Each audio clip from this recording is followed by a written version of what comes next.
قرآن پاک میں اللہ جل شانہ نے ایک بات فرمائی ہے، بسم اللہ الرحمن الرحیم،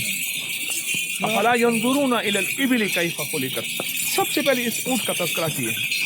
وَإِلَى السَّمَاءِ كَيْفَ رُفِعَتْ، اور دوسرا تذکرہ میرے رب نے فرمایا ہے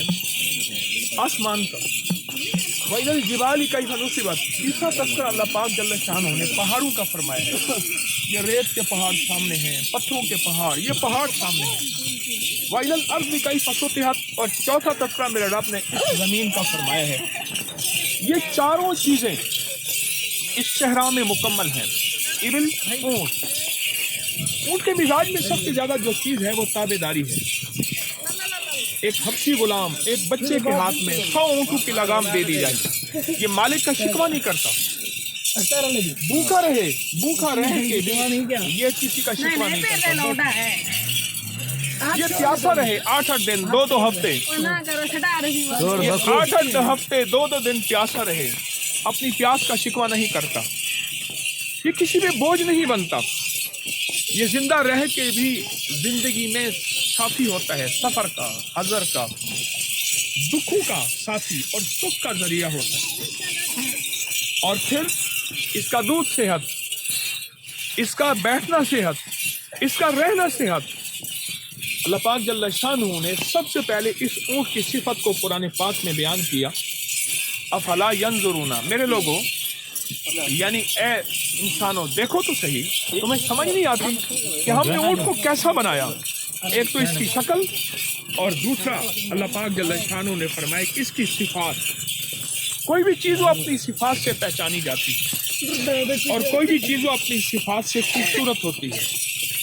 اونٹ اپنی صفات میں خوبصورت ہے، اس کے اندر جو صفات ہیں وہ صفات ایسی ہیں کہ نسلوں کی نسلیں لاکھوں سال ہو گئے ہیں، یہ اپنی صفات سے آج بھی کامل ہے، مکمل ہے۔ ایک اور چیز محدثین نے لکھی ہے کہ میرے آقا سرور کونین صلی اللہ تعالی علیہ وسلم نے اونٹ پہ بیٹھ کے دعا مانگی، اور جو آپ نے حجۃ الوداع میں حج کیا تھا اس میں ایک طواف پیدل کیا آپ نے اور ایک طواف اونٹ پہ بیٹھ کے کیا طواف، اور جو دعائیں 5 گھنٹوں کی، 4 گھنٹوں کی، 2 گھنٹوں کی، 3 گھنٹوں کی جو دعائیں ہیں، ان دعاؤں کے اندر بھی میرے حضور نے دعا مانگی تھی اونٹ پہ بیٹھ کے۔ تو محدثین مفسرین نے لکھا ہے جو دعا اونٹ پر بیٹھ کے مانگی جائے وہ دعائیں قبول ہوتی ہیں، اور ان کی نسبت انبیاء کے ساتھ ہے، اور انبیاء کی دعائیں اللہ کی بارگاہ میں قبول ہوتی ہیں۔ ہم آج امت کے لیے دعا کرتے ہیں، اللہم صلی علی محمد عبدک ورسولک وصلی علی المؤمنین والمؤمنات والمسلمین والمسلمات۔ یا اللہ پوری امت کو ہدایت دے دے، ایمان دے دے،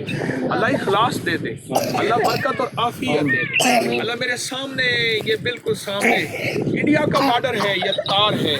اے سخی آقا میرے وطن کی سرحدوں کی حفاظت کر دے، میرے وطن کی سرحدوں کی حفاظت کر دے، اور اس سے پار بسنے والے جتنے بھی لوگ ہیں انہیں کملی والے کی غلامی دے دے، انہیں مدینے والے کی غلامی دے دے، اللہ ان کو جہنم کی آگ سے بچا دے، اے اللہ وہ چتا کی آگ میں بھی جلے اور جہنم کی آگ میں بھی جلے۔ مولا ہم نہیں چاہتے، ہمیں تو ہمارے بڑوں نے خیر خواہی کا اور رواداری کا جذبہ دیا ہے، اللہ ہمیں جوڑ دے، ہمارے مسلکوں کو، فرقوں کو اور زبانوں کو، نسلوں کو، اے اللہ اس کے ذریعے اے اللہ ہم ٹوٹ گئے ہیں اور بہت زیادہ ٹوٹ گئے، آپ پھر سے ہمیں جوڑ دیں، ہمارے دلوں کو جوڑ دیں، ہمارے لہجوں کو، ہمارے لفظوں کو جوڑ دیں، اللہ پوری امت کو ایمان کامل دے، اخلاص کامل دے، برکت کامل دے، عافیت کامل دے۔ یا کریم آقا بن مانگے صدا عطا فرما، یہ توری اونٹ تو خود کہتا ہے میرا اللہ یہ نشانی ہے، اللہ میں تیری نشانیوں پہ بیٹھا ہوں، تو نے ہمیں فکر مند کیا ہے، اللہ قرآن میں ہمیں جوڑا ہے کہ میرے بندو تم نہیں دیکھے کہ میں نے اس کو کیسے پیدا کیا۔ یا اللہ ہمارے اندر اخلاص دے، اللہ نمود سے بچا اور ریاکاری سے بچا، تو دلوں کے بھید جانتا ہے، کسی کے بارے میں شک بدگمانی سے بچا، وسوسوں سے بچا، ہماری روزی کشادہ کر دے، رزق میں روحانی رزق میں برکت، عافیت دے اور خیریں دے۔ یا اللہ جو جس جگہ اس دعا میں شریک ہو، دنیا کے جس کونے میں، سب کی دعاؤں پہ میں بھی آمین کہتا ہوں، اللہ اپنے فرشتوں کو کہہ دے وہ بھی آمین کہیں، اور تیری رحمت بھی آمین میں شامل ہو جائے۔ صدا بن مانگے عطا فرما۔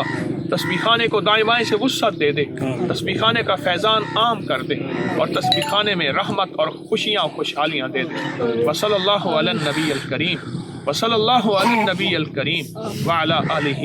وصحبہ وازواجہ واہل بیتہ